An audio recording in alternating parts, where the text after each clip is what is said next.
Κάπου στα ψηλά βουνά, στου ήλιου τα σαλόνια, παίζουν δυο μικρά παιδιά με πέτρες και μπαλόνια. Πώς σε λένε, ρώτησε, της λέει Μοχάρος. Και εσύ ποια είσαι, δηλαδή, είμαι η ζωή με θάρρος.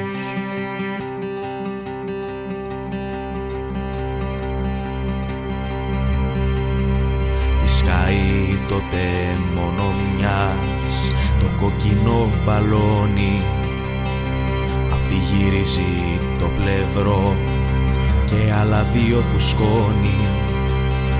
Δε σε φοβάμαι χαρόντα, θα έρθει κι η σειρά σου, να χάσεις φίλους και παιδιά, να σπάσει η μαγιά σου.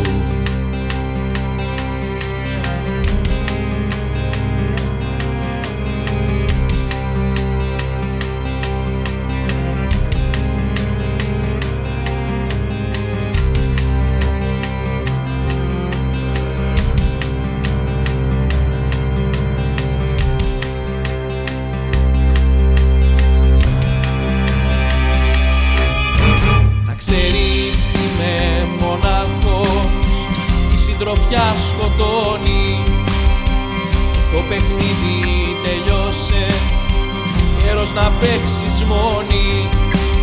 Χαρέστα σου ένα λεπτό που δίνει το μπαλόνι, το άλλο θα κρατάω εγώ, αυτό θα μας ενώνει.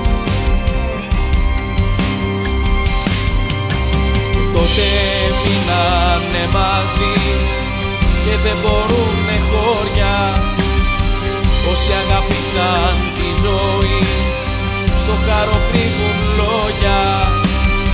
Μα είναι φίλος και αδερφός και όλα τα γνωρίζει, δεν θα τους πάρει μακριά να μην τους αγαπήσει. Μα είναι φίλος και αδερφός.